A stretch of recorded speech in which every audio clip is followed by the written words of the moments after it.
class. Today's class is all about organic fertilizer methods, kind of like the types of fertilizers that I use in my garden, how to apply them, when to apply them according to the crop. I just wanted to get set up. If you guys could let me know in the chat if you could hear me and see me properly, because sometimes there are technical issues while I load up the chat on my second phone here. So 1 second, guys. I have the chat on another phone. It's just so much easier for me to look at it here instead of way over there on the other phone. So that's why I do this.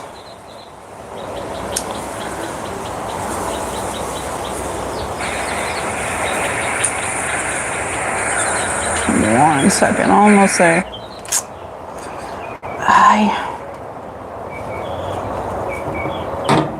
Let me mute this one.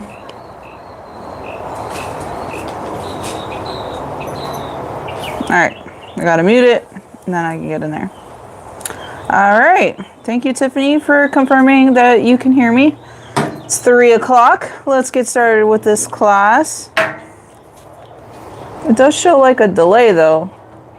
I'm gonna go back into it. Okay, we're good.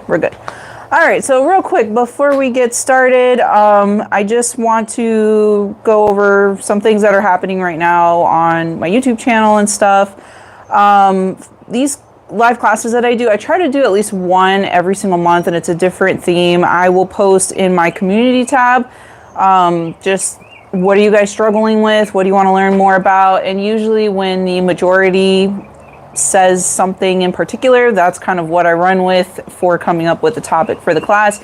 So be on the lookout for those posts. I haven't decided what I'm going to teach in May yet, so if you have any ideas, please comment in that post and I'll put something together. And these classes are pretty random. It's not like a set schedule. I try to do one a month, but I don't know what.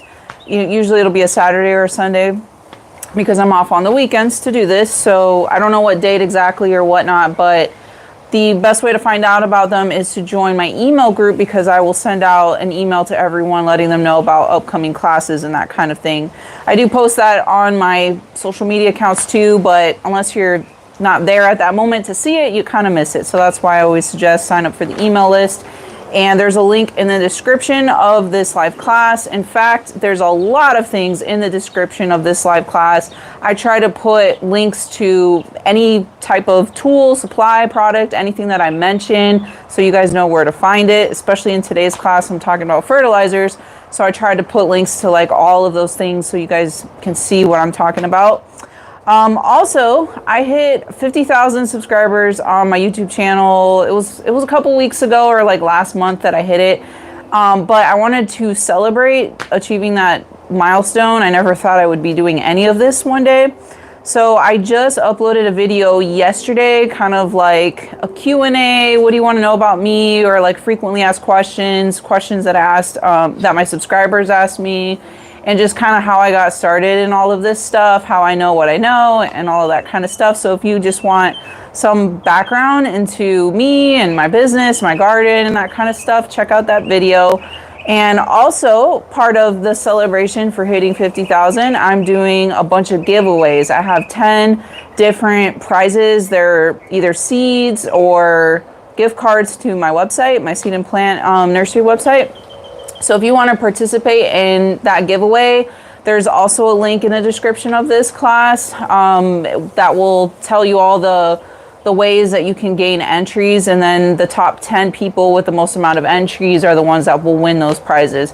And I am using, it's an app called Sweep Widget to run that whole giveaway. It's the only way I can make sure to prevent scammers and that kind of thing. So when you click on that link, it's going to take you to a Sweep Widget page that runs this whole giveaway. That is correct and legitimate, just letting you know. But yeah, so lots of things going on. And also on my website, jarrahsgarden.com, the plants are buy one, get one free right now. So if you buy one plant, there's a little option for you to select the second one that you get for free. So stock up on plants. Right now is a great time to be adding new, plants to your garden. Let them get a little bit established before the intense extreme weather of summer arrives. Last thing I want to announce, a lot of you, almost every day, I get asked if you can come shop in person or if I'm at like a local market or something like that. And it's always been no, because I also have a full-time job, and just the weekends for me to go and do a market or some kind of event is just really difficult. But I am going to one event coming up in May. It's May 31st and June 1st. It's the American Farmsteaders Convention. It's in, I think it's called Green Cove Springs, Florida. It's like northeast of St. Augustine. It's a really, really cool event. It's not just about like gardening and growing food. It's like all topics about homesteading and self-sufficiency. So if you want to learn about like getting started with chickens, how to milk a cow or goats, like all of this stuff. So I'm really excited to have been invited to be, one of the booths there. I'm going to bring as many seeds and plants as I possibly can, so you guys can come shop in person. And David the Good is also going to be there. He's a really big YouTuber. He started out in Florida, but I think he lives in Alabama now, but still a really good resource for subtropical or tropical gardeners if you haven't heard about him yet.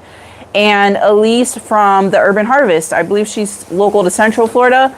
Also another big YouTuber. She's going to be there, and I wouldn't be surprised if there's more people there. So just a really cool event. You can come meet me in person and chit chat a little bit, and then shop in person and learn a lot about all sorts of different things.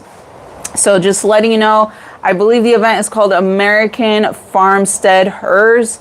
It's there's a podcast by these two ladies that run the American Farmsteaders, and they're the ones that put on this event as well. So, yeah, maybe I'll see some of you guys there. And to get started, American Farmstead Convention, it's like Farmstead Hers, H-E-R-S, because it's two women that run it. But yeah, I've never been, but I'm really excited to go, not just have my booth, but to see like all the other things, the demonstrations and classes and speakers, and it's a lot of stuff they have going on there. So yeah, let's get started with this class. If you guys have questions, I try to stop periodically to review them. That's why I have the chat open on this second phone. If you ask a question, please put your garden zone and state, so I can tailor the answer as best I can to where you're located.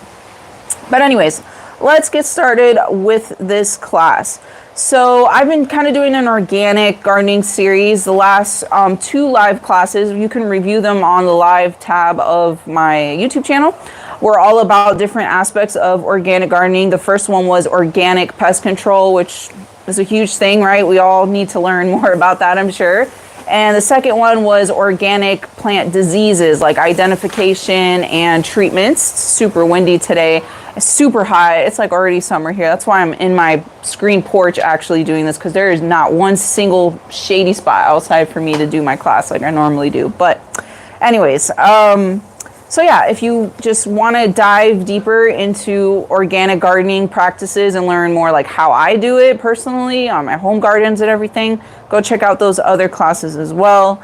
But this one is specific about organic fertilizing and techniques, methods, that kind of thing. So why organic fertilizer versus synthetic fertilizer?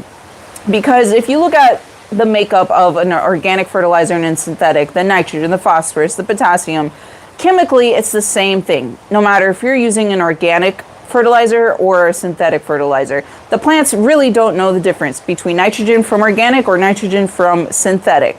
But there are some other benefits to using something organic over something synthetic. So with organic fertilizers, it actually adds to the soil health overall, whereas synthetic stuff, it's just chemicals. It really doesn't do anything. It doesn't feed the microbiology or the mycorrhizal network in the soil. It doesn't contribute really anything to that. So another reason why I like the organic stuff, because that is something I'm always working on, right? Trying to make my soil as healthy as possible. Also, it reduces chemical runoff. The synthetic stuff is super strong. Here in Florida, we have, you know, algae blooms and red tides and all of these issues that are occurring because of massive amounts of fertilizers being, you know, washed away, especially during the summer when we have all our monsoon rains, into our waterways and everything, and it causes a lot of issues for the environment. So when you use organic things, I'm not saying that it absolutely does not leach, but at the rate, it's just not the same. Usually organic stuff takes longer to break down, release, incorporate, that kind of thing, instead of just a straight synthetic thing that just washes out. 1 second, guys. Roland, you gotta go inside or he's gonna bark. Sorry. My dog's in here with me. My son is agitating him. Close the door. Thank you. This is Teddy, guys. Anyways, yeah, and overall, organic stuff is safer for the pollinators, your pets, children, you know, the animals, whatever could possibly get into it versus, you know, a synthetic chemical thing. He's probably going to stay here the whole time if I like pet him. But anyways, let me check the chat really quick.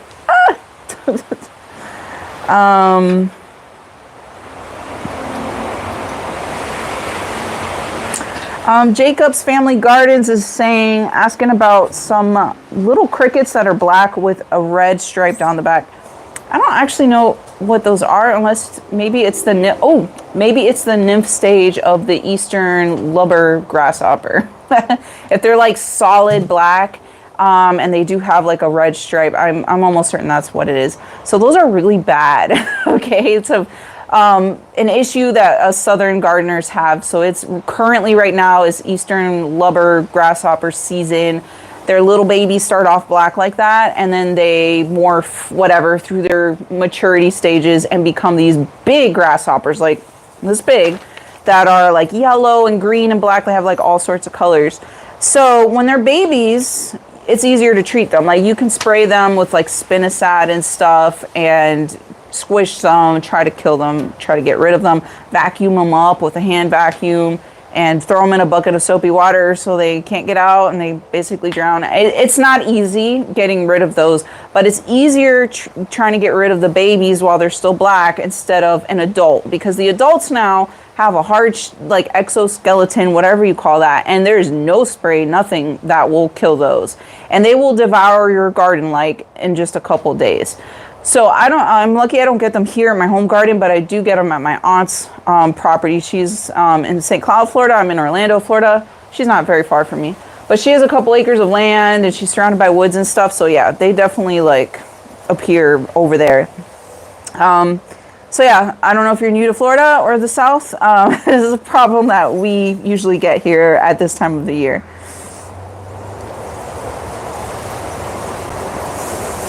I know I'm not going to say your name right. I'm sorry. Naba. You're asking about, you're getting conflicting advice about fertilizing onions. Some say nitrogen for bulb growth and some say different, which I can't remember. Okay, so what I suggest, and I have a couple tutorials about growing onions on my YouTube channel. When you're growing, this is something we're going to definitely talk about in this class. I already had onions as an example, but just a quick answer.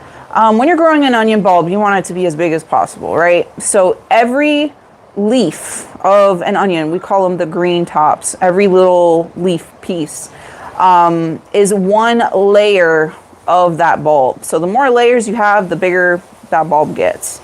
So it's really important with onions. They're not technically like a root crop for you to be like focusing on potassium and phosphorus type thing. You want those leaves to grow, and you want those leaves to be as big as possible because that translates to more layers of that bulb and a bigger onion overall. So I use ammonium sulfate when it comes to fertilizing my onions to get really big bulbs, which is not an organic product, and I will explain later why. I use that specifically. In general, it's just super hard to find a high nitrogen source that is organic. It's like impossible. So that is one of the few instances where I will use something synthetic. So, and I will definitely explain that more through here, but just to answer your question real quick. All right. Natalie. That's much easier than your username for me. Blue collar grows. What is a good ground cover crop that I can use and won't take much water? I need to know where you're located because proper ground cover crops depend on where you're located. Like if you're subtropics like me, I would be using different cover crops versus somebody more up north. Maybe I should just answer it for everybody. Montana, you're way up north. All right, so for you, cover crops. I mean, people, you can like Google cover crop seeds and there's tons of different blends, right? For your area, like clover is a good cover crop. I believe people use like rye and barley and stuff like that as cover crops. There's, you could probably grow sun hemp. That is a cover crop I would grow here in Florida.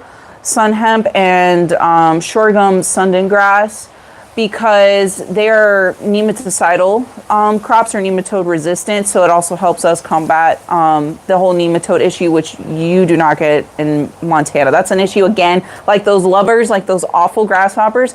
We also deal with nematodes because it doesn't get cold enough here to kill them during the winter. So it is a constant horrible issue that we deal with as a southern gardener. But marigolds, French marigolds are also a great cover crop. We use them more for the whole nematocidal type effect.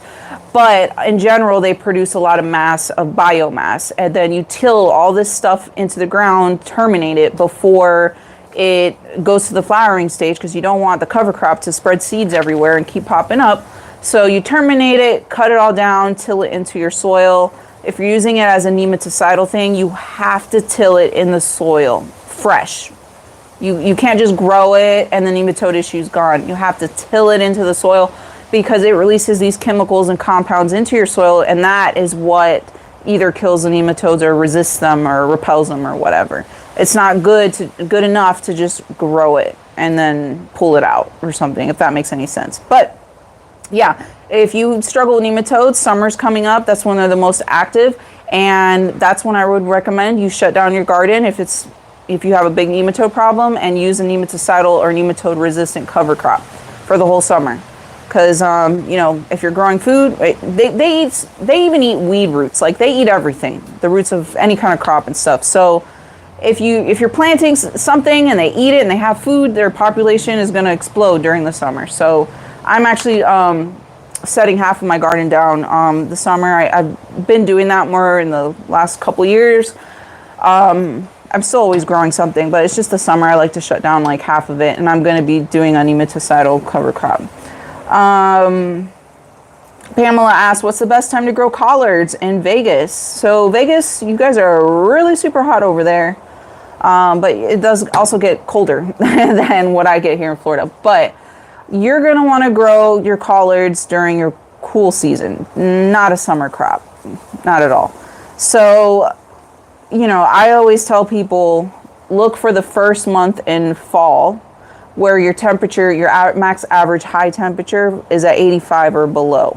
Okay, and you can find that out by going to a website called plantmaps.com. You enter in your zip code, and at the bottom it has a chart of max average high temperature and max average low temperature for every single month out of the year, right? So that's where you can figure that out. So for me, definitely not a summer crop for me. My summer days are 90s, 100s, the whole summer.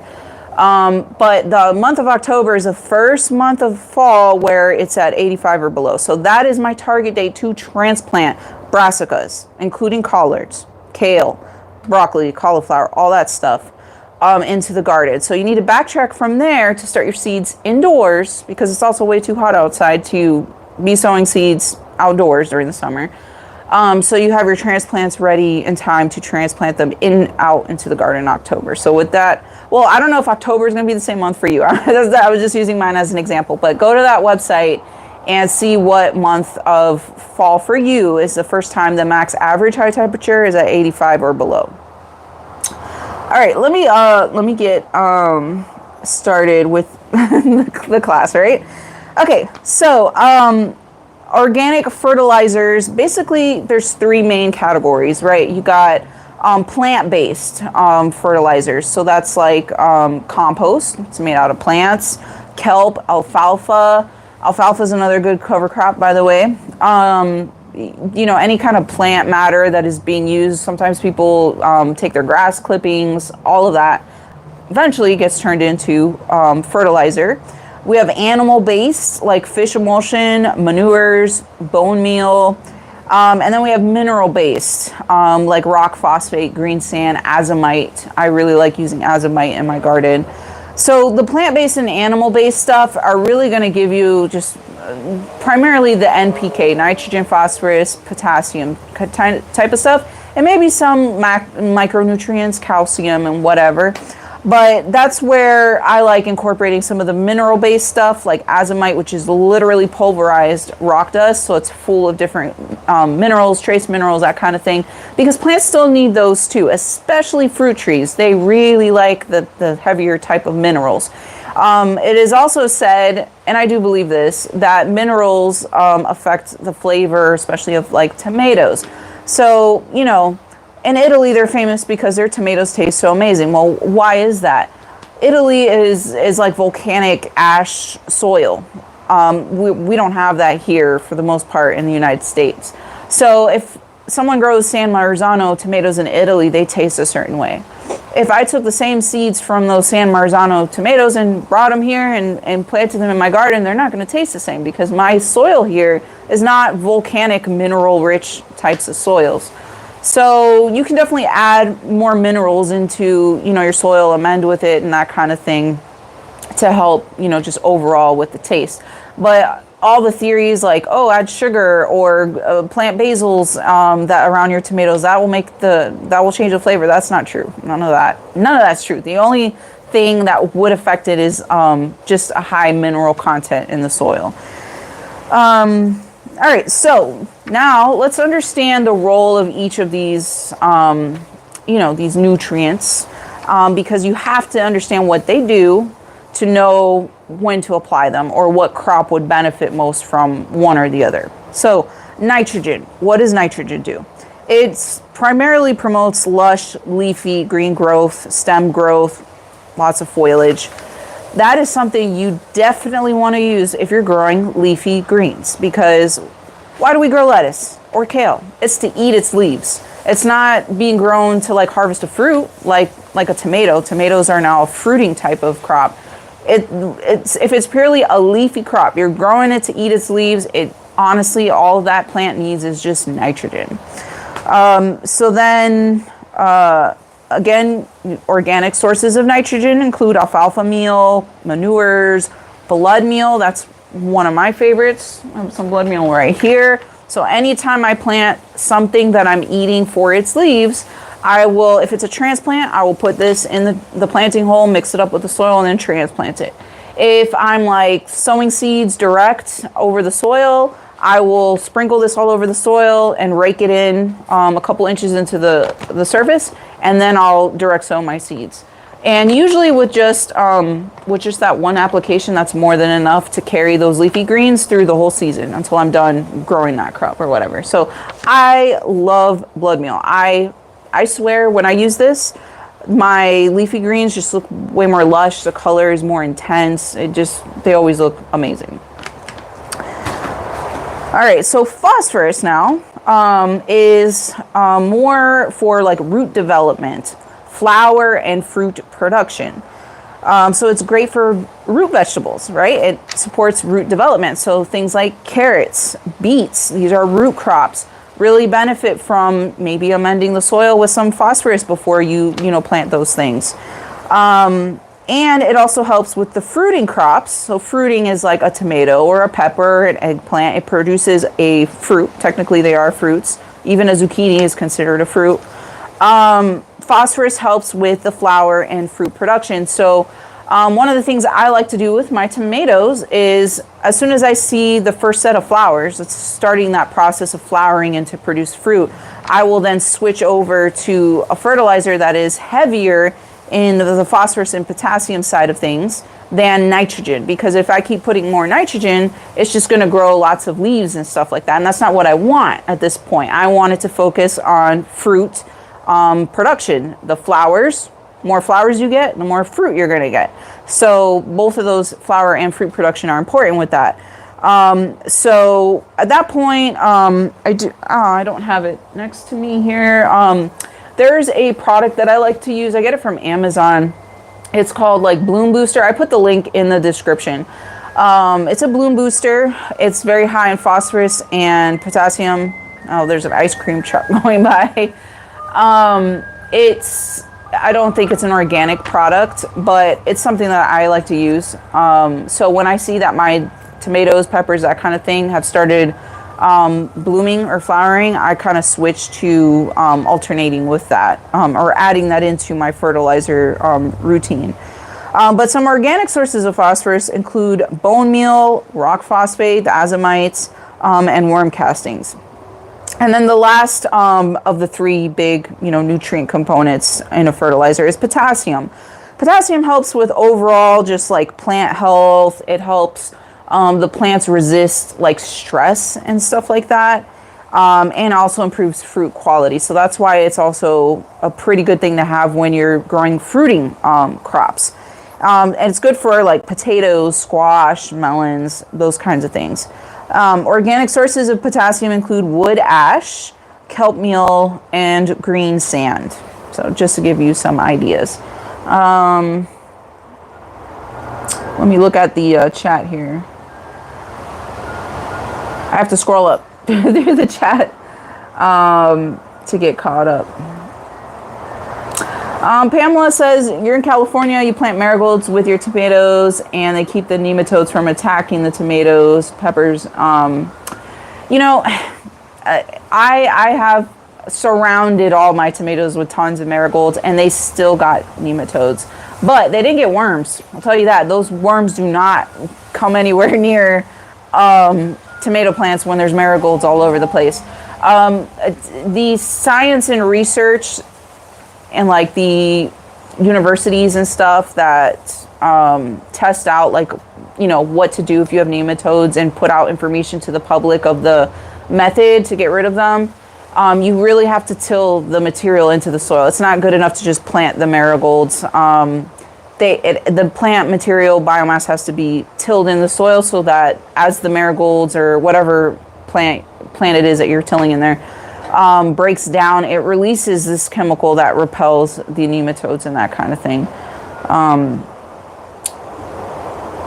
There is a mustard, specific mustard varieties that are best for combating nematodes. There's a specific blend called Nemagon mustard, and that one's really, really good. I recommend that for more like temperate, colder climate people. If you're in Florida, like tropical climates, really hot, I recommend sorghum, Sundan grass, or sun hemp. I'm actually going to be using sun hemp this summer.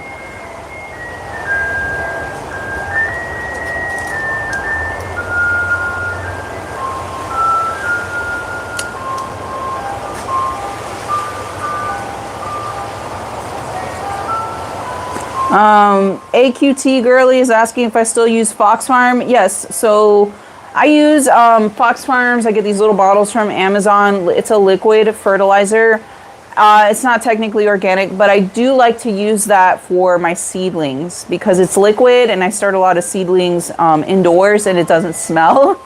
So if you use like fish emulsion or something like that, it gets stinky and it's not that great.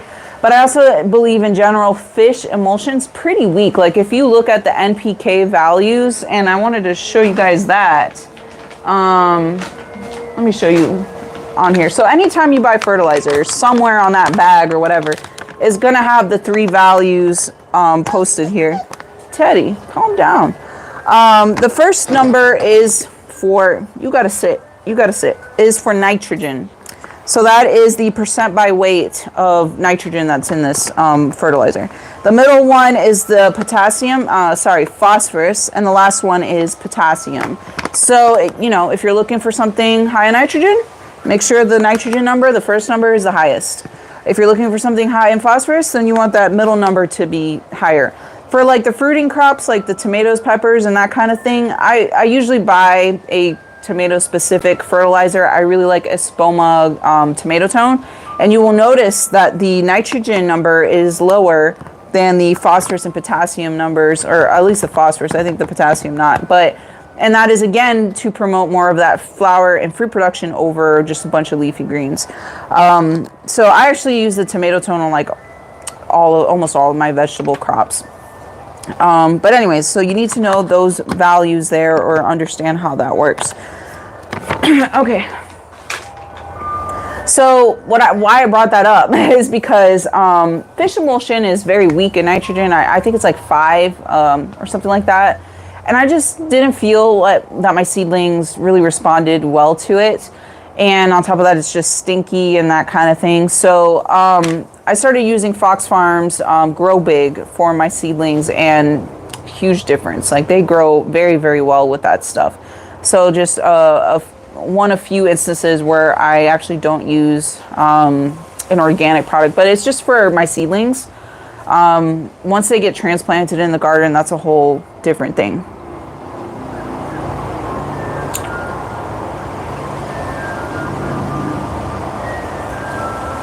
Sorry guys, I'm trying to get in here into the comments. Man, you guys comment so fast.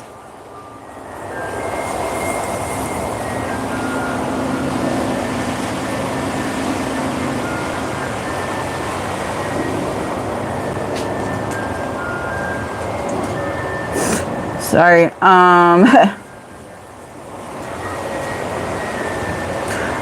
Someone's asking about the pH of wood ash. I mean, wood ash is still safe to use, just not like overly done.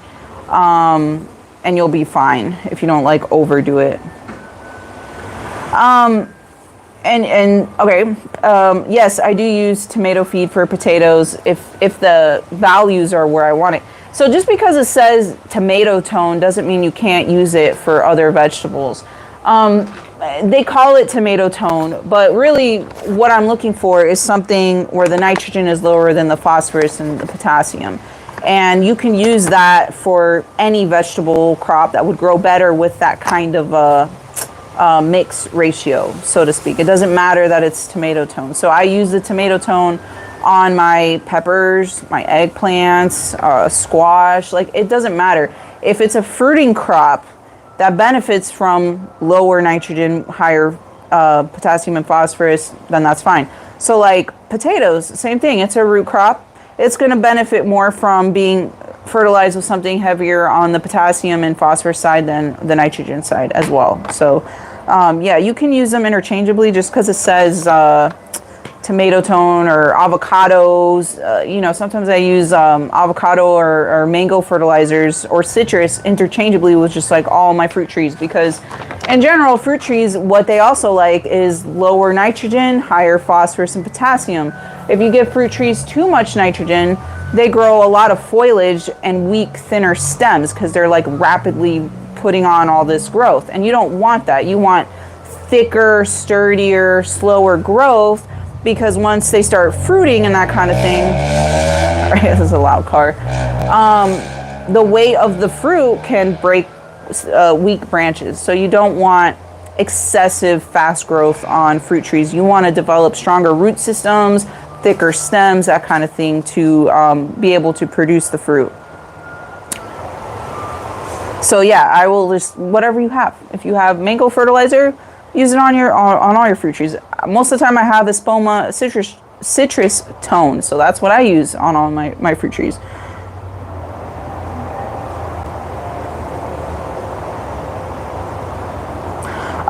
Jacob's Family Garden said, no question is dumb. It's fine. It's a good one.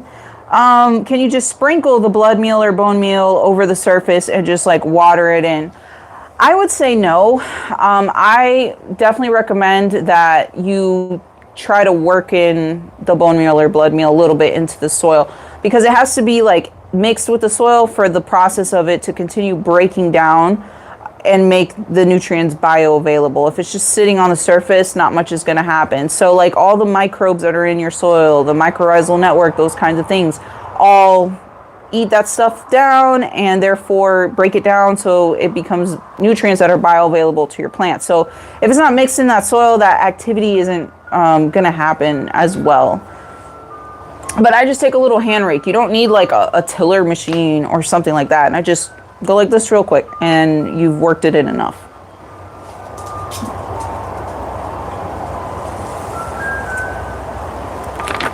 Man, lots of questions today, guys. And I always say in all of my classes, I try my hardest to answer every question. I really do, but it's extremely hard. Like that chat is just going, and I'm just one person. I know I'm going to miss some.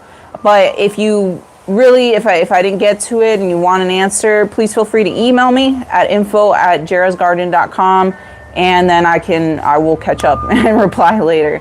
Man, that ice cream truck just doesn't want to go away. Sorry, guys.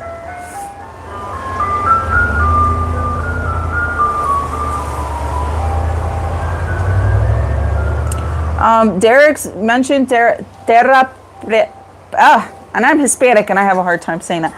Terra pietra. Oh my God, I did not say that correctly. Tierra pietra, or terra negra is what I know it as. Black dirt, basically. If you research like the soil composition, like the Amazon and stuff, I guess. I don't know, everyone has their theories and nothing is like solid, but a lot of people say the Amazon used to be just one giant like food forest basically, and that the first couple, I don't know how many inches or the layer of soil is tierra petra. Oh my gosh, I can't say it today. And that was made by man, like some kind of method that they had back then that we've lost today on how to make it. I believe they would burn stuff in piles and mix whatever stuff with it and then, spread it around. And that soil is extremely rich. But unfortunately, no one knows really how it was made. But yeah, if you could, there's some people that guess and that try. Definitely worth, learning more about and trying to make it yourself if you can.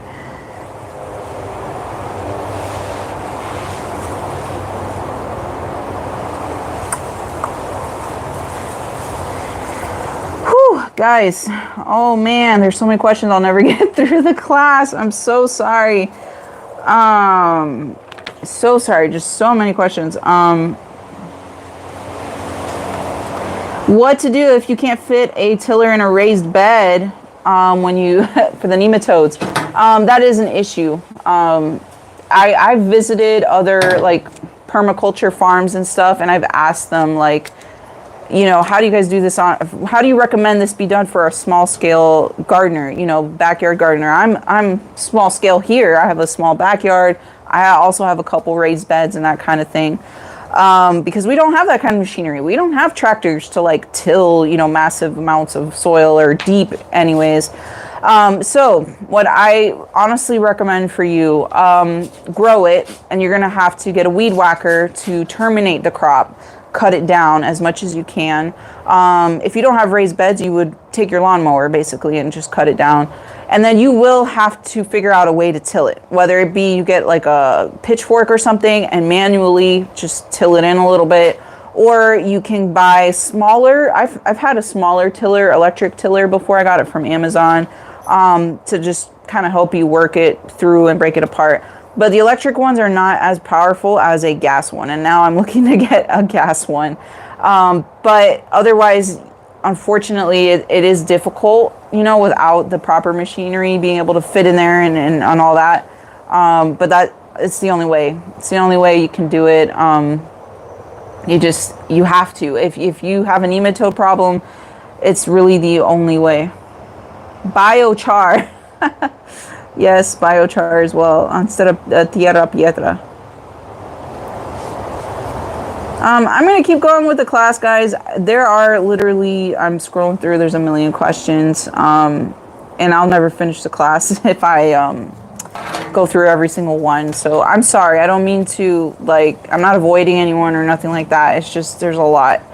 But let's finish up with the class as much as possible, and then I'll go back through and try to answer as many more questions as I can. So yeah, let's see, where did I leave off here? You always want to choose the correct fertilizer based on the crop you're growing.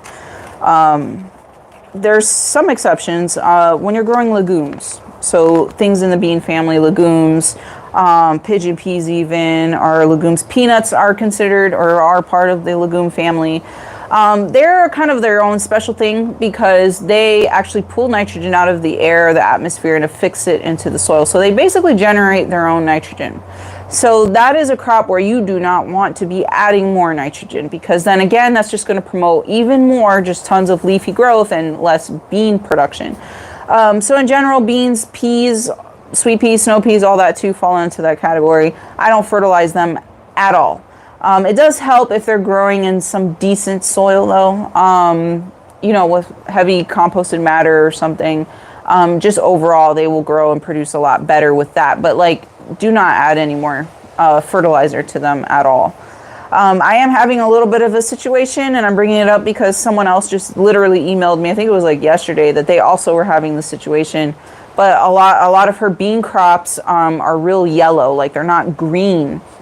And I'm having that problem over at my aunt's house. We just broke ground on a massive garden over there, and I planted my spring crop of beans over there.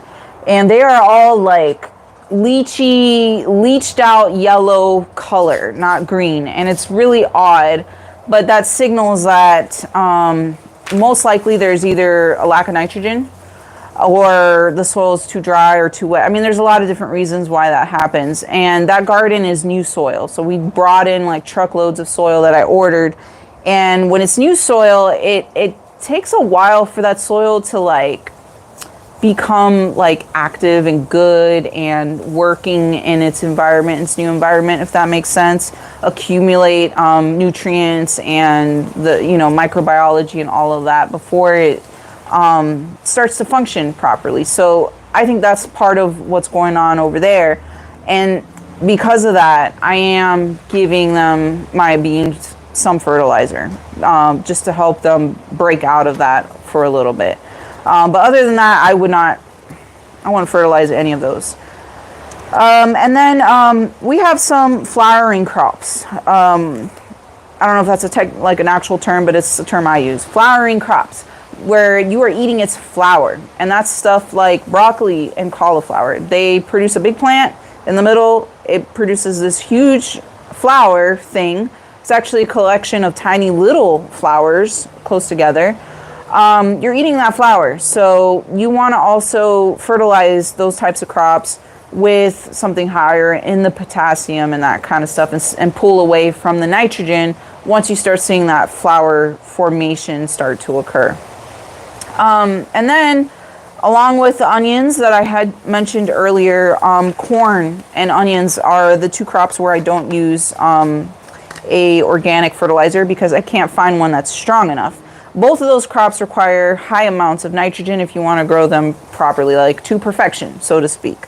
Corn is part of the grass family, and it just needs lots of water and nitrogen. So stuff like fish emulsion is not going to be enough, okay?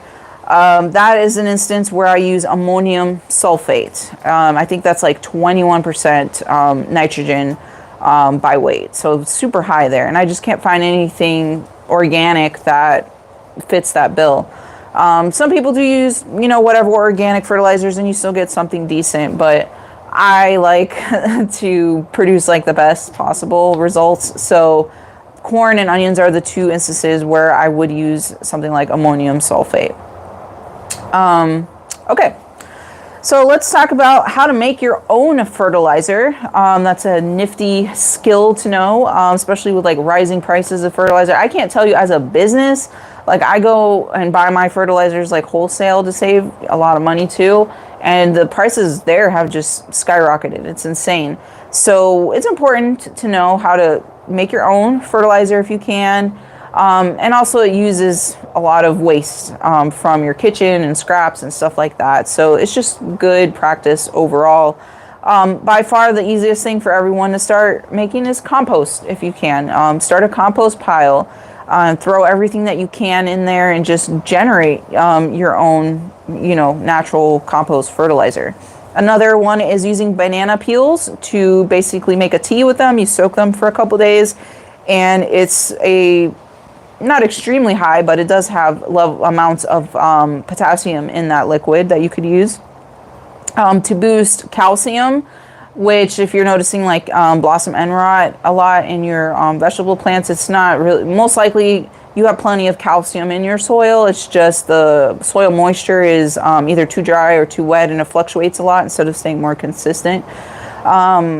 But it's always good to add more calcium in there if you can. So you can collect eggshells. When I do this, I put them all in a zip, like a freezer zip lock bag, and I'll put that in the fridge, because if not, it gets really gross and stinky quickly. And then once that bag is full, I will pour it all out onto like some big baking trays and put it in the oven. I think at like 210 degrees Fahrenheit or something like that. It's a low level, just to dry out the shells. So then I put them all in a blender and turn it into a powder. Now, a lot of these fertilizer stuff usually will take months and months and months for that to break down all the way, and for those nutrients to become bioavailable to your plants. And I say that more so with the eggshell stuff and like the rock stuff, like rock phosphate or azomite. Takes forever, like years sometimes, for the rock stuff to break down. But with the calcium, with the eggshell powder, you can add some vinegar to activate the calcium, and it will release that a lot faster. You can also grow certain plants to make your own fertilizer. Comfrey is one of the major ones that is used for this. If you collect your grass clippings or even weeds, you can throw it all like in a bucket with water and let it soak, and it leaches out a lot of those nutrients, and use that as a fertilizer. Personally, with me, I grow moringa a lot because I consume it. I feed it to my chickens. I just got a couple leaves from my trees today to show you guys. But moringa, if you're in a subtropical, tropical climate, you should be growing this. This is probably the most nutritious plant on the planet. It has high levels of protein, plant protein, iron, minerals, nutrients, whatever. It's in here. It's good stuff. So I have several videos on my channel where I show how I harvest this, turn it into powder so that you can consume it. You can put some in like your smoothies and stuff. Also, I have a video showing how you can turn this into fertilizer, which is something used a lot in countries outside of the U.S., like the Philippines and stuff like that. My dad, he's American, from Pennsylvania, American. My mom's from the Dominican Republic. And he retired, and he actually he lives in the Philippines right now, and he has a massive garden there. And this is what he uses to fertilize his garden, because that's what they do over there. So very, very nutritious plant, very useful plant.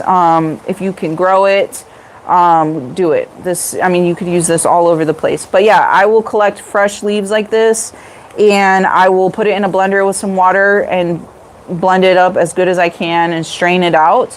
You can just, then you dilute it. There's like a mixing ratio and everything. And you can just straight pour that at the base of your plants, or you can filter it and put it in some kind of a sprayer and use it as a foliar spray. So super, super nutritious plant and useful. You can learn how to make compost tea. That is super good. It's full of microbes and all kinds of things. And then when you use that in your garden, you're also increasing the amount of microbes in your soil and just overall soil health. If you fish a lot, you can get fish and put it, into your soil, obviously throw soil over it, put it in the planting hole before planting something. If you have chickens, which I also have chickens, or rabbits or any kind of, farm animal type deal, you can save the manures from that and use that as your own home manufactured type of fertilizers as well. So, all right, I'm going to finish the last little segment I had of this class, and that was it for the class portion, and I'll try to go back through and answer the questions. But application and timing tips when it comes to using fertilizer. So when it comes to like fruit trees and stuff that are waking up from winter dormancy, that spring application is so important. That gives them a great big boost for the rest of the year, basically, and to help promote lots of new healthy growth. So if you have any kind of plants like that, mostly perennials then, that go dormant and then they wake up in spring and start putting on lots of new growth, that's the moment when you're like, okay, I need to use some sort of a fertilizer. A lot of plants benefit from like a in the middle of the season boost. They're getting old, they're getting tired out. A boost will help them just produce a little bit longer. If you have a lot of diseases and pest pressure, like I get that with cucumbers, for example, and zucchini, they just get tons and tons of pests and diseases. I'm constantly pruning out leaves. When you do a hard prune or remove a lot of that stuff out, fertilize it very well to promote new healthy green growth that will outpace all of those diseases and stuff. And I can't tell you how many times I get people, oh my gosh, my cucumber plant, it's all the leaves are yellow, whatever. Yes, that is normal. It's going to happen. Like if you grow cucumbers, tomatoes, all, they are going to get the diseases. That is completely normal. So the tactic when it comes to that is just newer growth the whole time, to outpace all of the growth that is expected and will get those diseases. That's just part of growing those things. So with those kinds of crops, it's good to be more on a schedule if you can. Be very consistent with your fertilizer game. I have a YouTube video that talks just only about my tomato fertilizer schedule. I alternate different nutrients and that kind of thing to get the most production out of them. Also with the cucumbers and all of that, those kinds of crops, I like to use an organic granular fertilizer. Usually it's Espoma, one of their garden tones, or the tomato tone even. And I will fertilize with about an 1/8 cup per every week or 10 days, something like that, 7 to 10 days. It's small amounts, but it's keeping it consistent. And then those plants have a lot of nutrients available to them to continue vigorous growth, to outpace all those diseases and pests and all of that they're catching. You can't do that with the synthetic stuff though, because the synthetic stuff's super strong. If you fertilize that frequently, you risk burning your plants. And I've done it in my own garden. Basically you overdose your plants. You can overdose your plants on the organic stuff too, but it would take a massive amount of organic stuff to actually like overdose your plants with. So if you're fertilizing frequently, use an organic product. It's always a good idea to water after you apply your fertilizer, whether it be if you're using granular stuff or liquid fertilizer, to kind of just push that stuff down into the soil. And avoid fertilizing if you're expecting hard rain, because that just basically pushes it all over the place. It travels through the soil, it's gone. So actually in Florida in the summertime, we have a lot of fertilizer bans during the summer because of that. It's our rainy season and the water just filters through all that soil and takes everything with it, and then it enters our waterways. So keep that in mind, which sucks because summer, those plants need help. They're stressed out, they're getting eaten up, like all this stuff. But it's just the reality of it. Or try the make it yourself type fertilizers to kind of have a way to get around those fertilizer bans. But okay, I'm going to try to go through this chat as much as possible, but it's a lot, guys. I don't even know how far back I'm in here.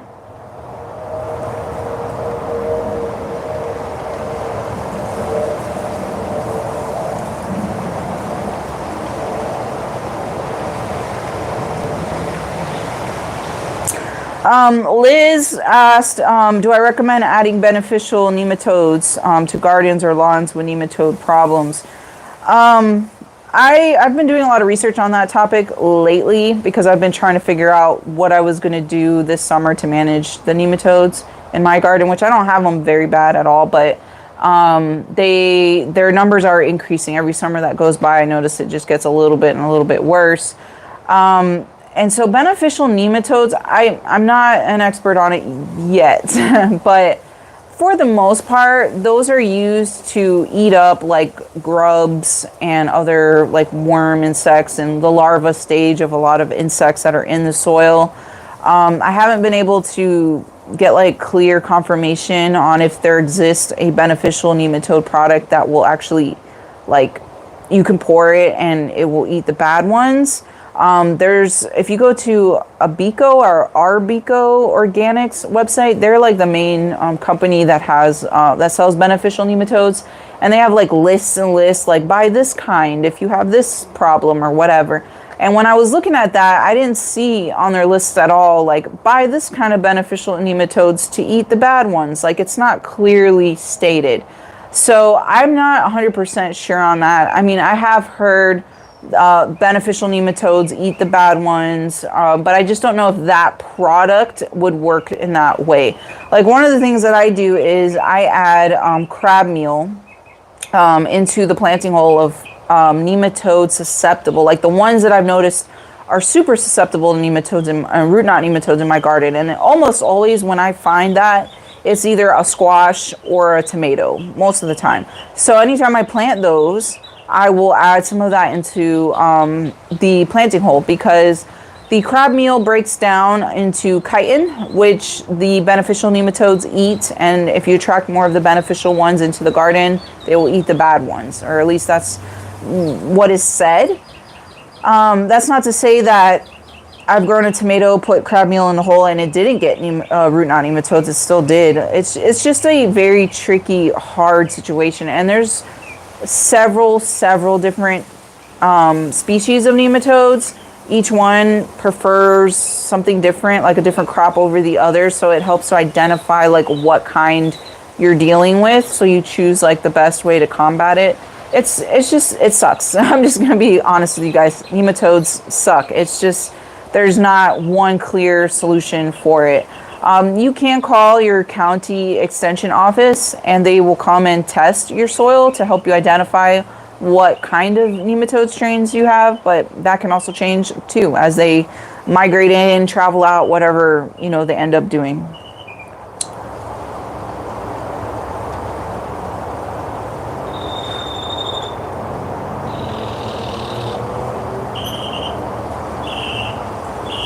Sorry guys, still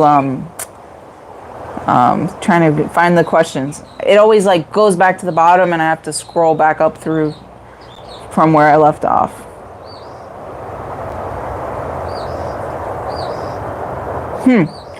Stacy says that she has a papaya tree that self-seeded in her yard. It grows like crazy, produces fruit, but the fruits never ripen.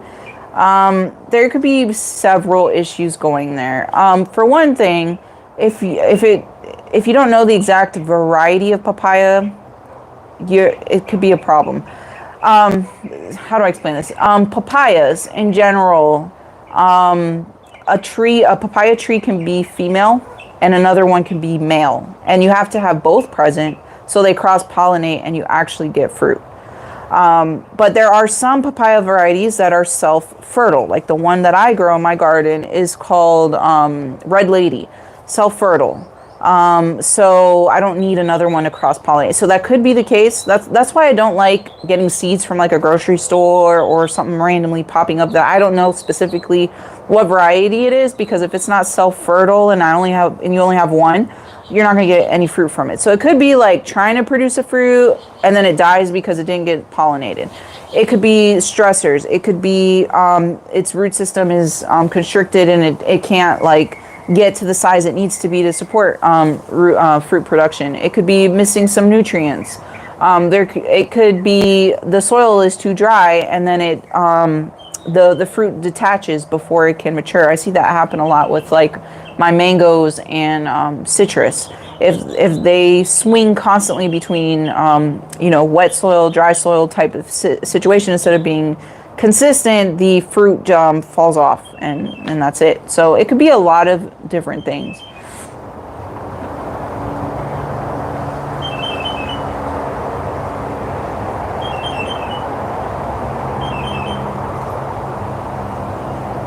Angela says she has some new raised beds and she has compost, but like what else would I recommend in there? So whenever I start a new like raised bed situation, I will walk around my property and try to find as much biomass as I can, sticks, leaves from my moringa trees if I have to prune them down, lemongrass even because it gets so bushy. leaves you raked up, like any kind of biomass. Another great one is if you grow bananas.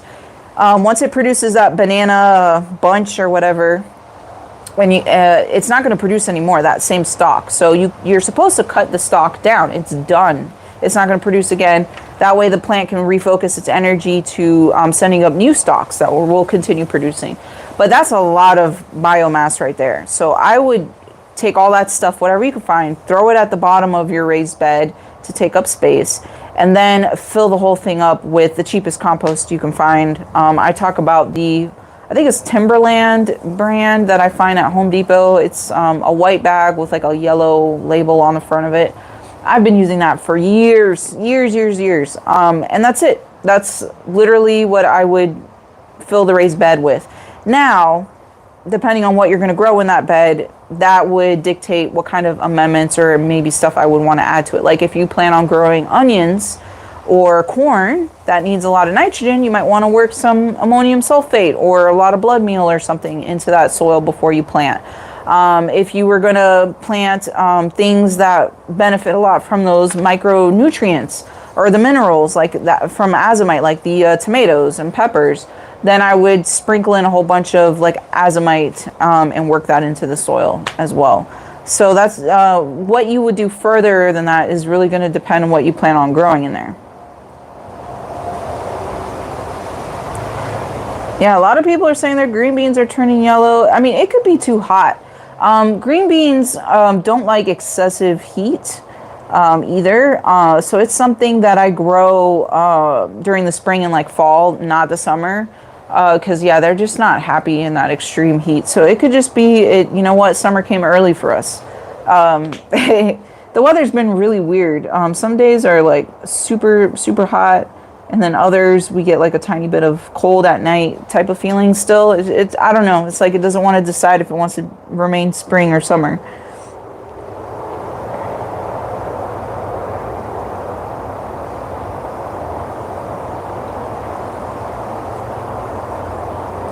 Andy says that you planted some citrus trees in 20-gallon grow bags with all in compost potting soil, and now you're second guessing yourself. No, I think you did the right thing. I don't know why you think you're second guessing yourself. Citrus is super nutrient heavy type of tree. If you want the tree to look beautiful, glossy green leaves all the time, it needs like constant nutrition all the time and foliar sprays if you can. Because in Florida, we also have an issue called greening on the citrus, which is why our citrus farms and stuff are being so negatively impacted right now. There's no cure for this. So what greening does is it slowly, I don't know the action of it specifically, but it makes the citrus tree unable to uptake nutrients from the soil slowly over time, and it basically just starves out. And since there's no cure for that, you have to then apply foliar sprays so that it will take nutrients through the leaves instead of through the root system, in some way at least. And you have to be like real constant with it. So I think you did the right thing by using straight like compost with the citrus.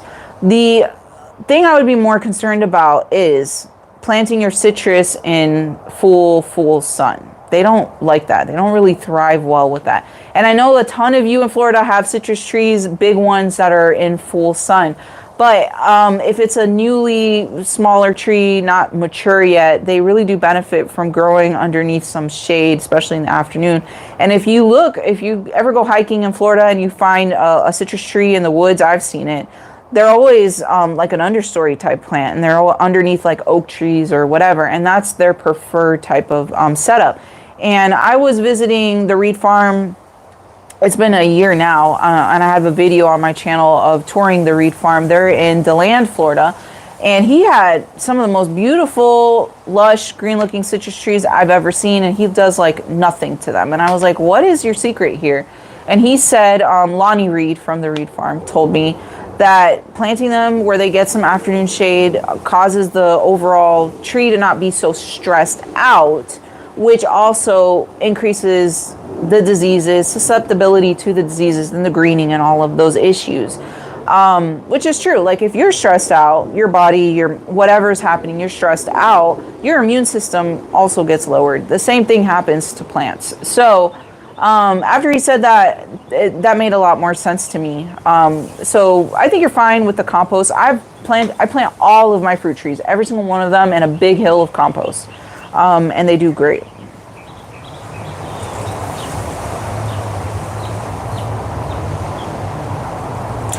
Michelle mentioned coffee grounds. That is a great natural or like free resource that you can get. Just make sure you're getting coffee grounds that aren't like flavored types of coffees, because that's just added chemicals. But like the all natural, whatever, regular coffee is a great resource. I believe it adds nitrogen and some other like trace minerals and stuff into the soil.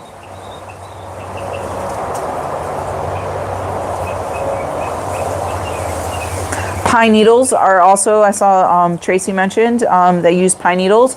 Pine needles and pine bark are really good if you're growing things that prefer soil to be on more on the acidic side. So that's stuff like blueberries, any kind of berry crop really likes more acidic soil, because the pine bark and the needles acidify the soil as they break down. So those are great to use on those types of crops. Michelle says your moringa is a 5-foot stick with just a couple branches. It takes a while, like more than a year, for a moringa tree to like explode at that point. Okay, so they're kind of like slow and just there, but then after like a year, mine are in the ground too. I don't know how you have yours. If it's in a small pot, that's definitely going to restrict the growth.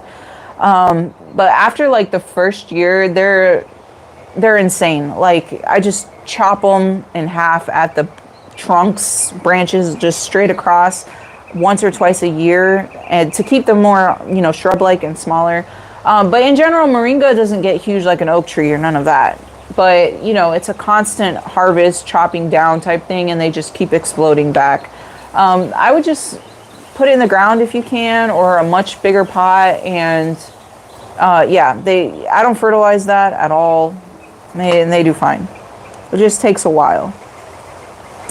Bonita Rhodes asked, do I sell organic seeds? This is another question I get a lot. And it's also something that I hate that people want to spend more money on organic seeds. So I use a lot of organic practices here in my garden, but I'm not like certified organic.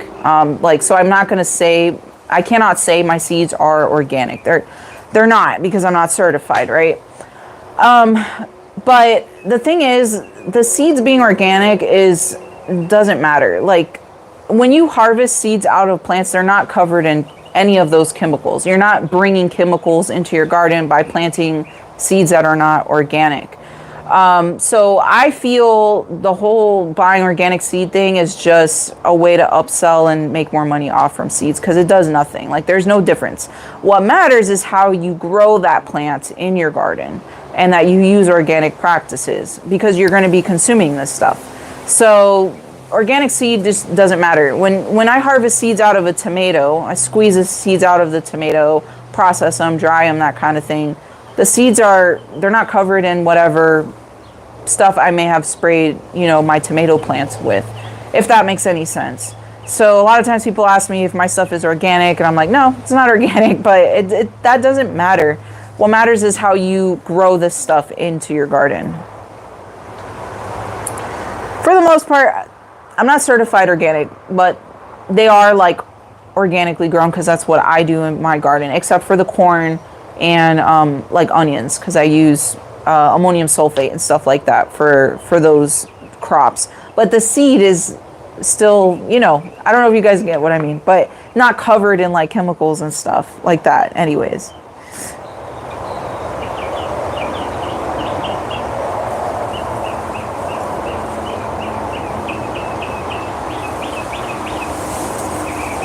Denise asked, what was the website that tells the region when temperature is too hot to grow brassicas? It's a website called plantmaps.com, and you put in your zip code and it will give you tons of like data about your area. And at the very bottom, it has the charts for every single month, the max average high temperature, the max average low. It also gives you your first and last frost dates, which I like that website's dates better than the Farmer's Almanac. I just feel the ones on Plant Maps was definitely way more accurate for my garden than the Farmer's Almanac. But there's a bunch of like different kind of information you can get from that website.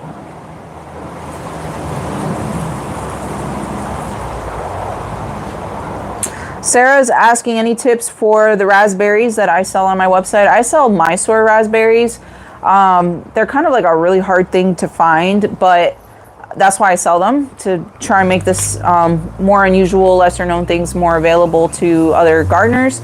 But if you're in a hot climate, regular raspberries will not grow for you. They require a certain amount of cold, chill hours every year to break winter dormancy and produce that we simply just don't get anywhere near that amount of cold in a southern climate or state. So the closest next thing, there's actually another plant too that you could do, but the Mysore raspberry, it's kind of like a blend between a blackberry and a raspberry, and they look like a black raspberry basically. And then you can also try growing Roselle, which is not a berry thing at all. It produces these calices that taste just like cranberries, though, if that's cranberries, or like that kind of a berry taste anyways. But yeah, a lot of the plants that I sell on my website, they're small on purpose. I'm trying to make it cost effective for people to be able to purchase a lot of edible perennial plants that they can put in their garden, and it makes it easier to ship because I don't want to charge more on shipping and that kind of thing. So when you get these starts, I recommend that you plant them in a 1 gallon size container or pot, and you put that somewhere that you walk by every day that you'll notice, you won't forget about it. And just take care of it until it gets a little bit bigger, and then go ahead and transplant that out into your garden. I have a tendency to forget little plants. If I just throw them outside, I will forget about it. So that's why I say plant it in a 1 gallon, baby it for a little bit, put some fertilizer in there, and just get it to grow a little bit bigger before you decide to put it out. But the Mysore raspberries, blackberries, all those things, they grow really fast. You should be able to harvest by next year if it's being grown well in ideal conditions anyways.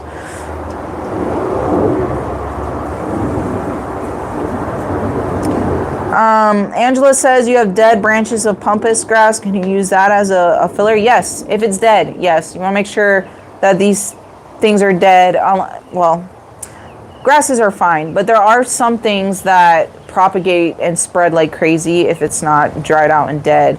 I forget the name of this grass that is used a lot in the permaculture farms to produce biomass, but it spreads really easily if it's fresh. It just starts rooting all over the place. But pampas grass, you should be fine with that.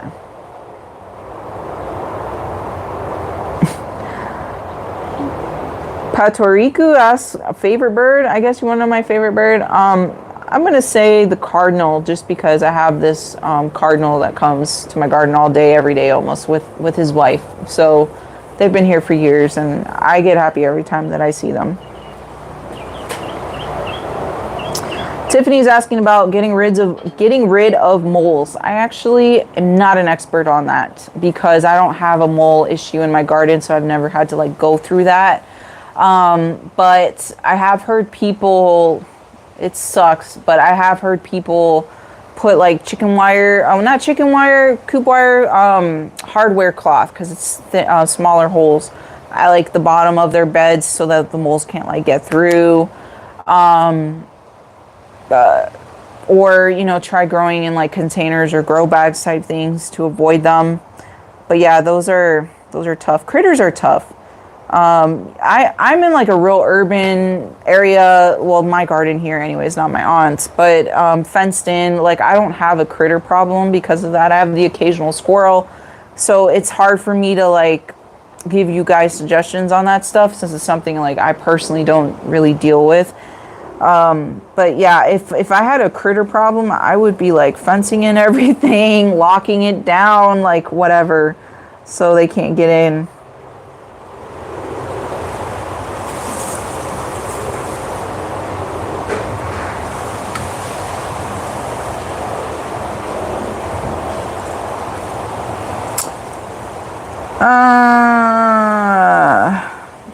man, you guys are getting crazy in this chat this time.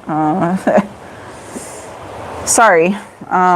Just trying to find the good questions here among some crazy stuff going on. Let's all be nice. Let's just take a deep breath and be nice to each other. I try really hard to create a peaceful, positive community. This is about gardening. This is a space for safe gardening talk.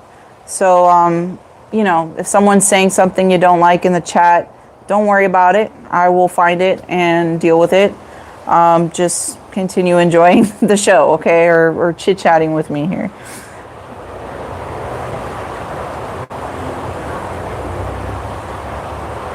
I'm being asked any recommendations for non-seedy berries that are salt tolerant. I don't know about the salt being salt tolerant, but I will say that berries, blueberries, whatever, it's hard to grow them in Florida because our soil is so on the like alkaline or basic side instead of being acidic, which is what they need. They need acidic soil to be able to uptake nutrients into the plant. If it's not acidic, it locks up their root system and they basically starve out. Blueberry farms will do one of two things. They'll either constantly be feeding them with like a drip irrigation type thing, chemicals and stuff that will reduce the soil pH constantly so that they thrive, or they will plant them in like containers and stuff with soil that's acidic, acid lover plant soils type mixes and stuff to help keep that soil acidic, because our constant rains here washes out our soil and it keeps pushing it to be more on the basic side or whatever. So if you plant a blueberry in our native type of soil situation, it's a constant battle keeping that pH down. So if you're on the coast and you want to grow berries, I highly recommend you grow it in some sort of raised container. Now you still have like salt in the air, but it's nowhere near like whatever's happening in the soil. So I say that because if you're in Florida, most likely you're better off growing them in a container anyways. So you might want to like try that as a way to be able to be successful growing them. Christine is dealing with birds eating your blueberries. Yeah, the birds are going to come. They also eat my Mysore raspberries, my muscadine grapes, my tomatoes sometimes. Obviously, netting is a great way to deal with them if you can. Putting flashy, shiny stuff helps. I also find feeding the birds with something else, they'll go after that and leave my fruits alone most of the time. So I have several bird feeders all over my property. Also make sure you give them like fresh water, because a lot of times they will peck my tomatoes because they're thirsty. They just want something juicy. So I found if I set up some water, not fountains, I don't have fountains, but baths. I usually recycle things. Like I'll go to yard sales and find like glassware or like pots and whatever you see, and use that. Just fill it with fresh water, and the birds will much rather drink that over my tomatoes. So it's kind of like reducing the amount of times they come after my stuff. Or plant way more than what you need, knowing that some of it's going to get sacrificed to the animals anyways.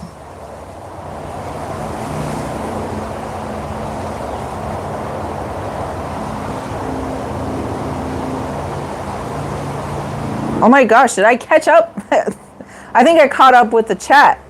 I think that's a first. It was going crazy there for a second. But okay. Well, that concludes today's class. Please be on the lookout for my community tab, because I will be posting very shortly like, hey, what do you guys want to talk about in the next class? So I can start putting that one together and getting the topic and the date and everything. And I'm just going to repeat kind of some of the things going on that I mentioned earlier in case some of you came in at the end or in the middle and missed it. But I hit 50,000 subscribers on YouTube, so I'm kind of like throwing a whole celebration thing about that. And yesterday I posted a video. It was like most frequently asked questions. How did I get started?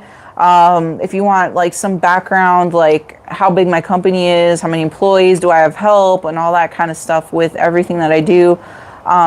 Even personal stuff, like am I married? Do I have kids? All of that I get asked all the time. I kind of just sat down and chit-chatted in that video answering all those questions.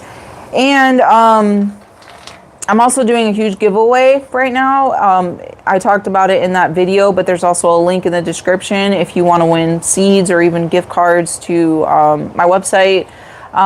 The people over at Norfolk Healthy Produce, they bred the world's first purple tomato inside and out. It made news headlines, I think it was last year or the year before, because it is a GMO tomato. And it's like the first GMO seed that became available for the public to buy. That's another misconception. A lot of people will ask me like, hey, are any of your seeds GMO? No. Like no person who sells seeds online is selling GMO seeds. Like to get GMO seeds, you have to be like a farm or something or a business. I could get them if I wanted to, but I don't like any of that stuff. And you have to fill out forms and it's like tracked and all this stuff. So no worries, you're not accidentally buying GMO seeds, but they were the first ones to actually release one to the public, and I grew it. I wanted to grow it because it has higher nutritional value than a regular tomato. And it was just cool and fun, and I love growing tomatoes. So I did a whole review video about that on my YouTube channel when I grew it last year, and I guess they found that video and they gave me a bunch of free seeds that I could throw in this giveaway too. So if you want to try growing that tomato, maybe try and see if you can win some. Those seeds are kind of hard to come by. They were out of stock for like a long time. So yeah, there's a giveaway going on. It ends next or upcoming Friday. So make sure you submit all your entries by then. And plants on my website are currently buy one, get one free. So if you add one to your cart or whatever, a little pop-up thing should come up where you select the one that you want for free. And May 31st, I will be attending an event called the American Farmsteaders Convention. It's being held, I think it's Green Cove Springs, Florida, if I remember correctly, which is like 20-30 minutes northeast of St. Augustine area. So it's like a big convention about growing food, gardening, all of that. Also homesteading type topics if you want to learn about chickens and animals, milking cows, that kind of thing. So lots to learn there. Usually if you're a gardener, you tend to be interested in those things too. So I will be there. I will have a booth there. You can come shop in person. You can come talk with me.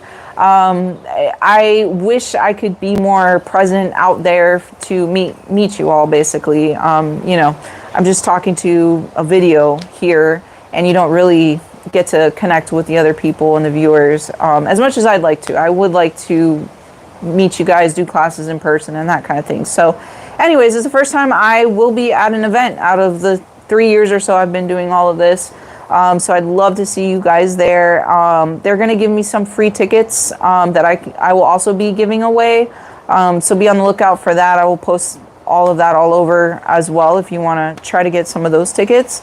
But yeah, lots of fun stuff going on. And I'm gonna end it here. Hope you guys enjoy the rest of your weekend. If I missed your question or something, please feel free to email me like I said. All right. Well, thank you guys. Thank you for spending some time with me here today on your weekend. And I hope you guys have a great rest of your day. Bye.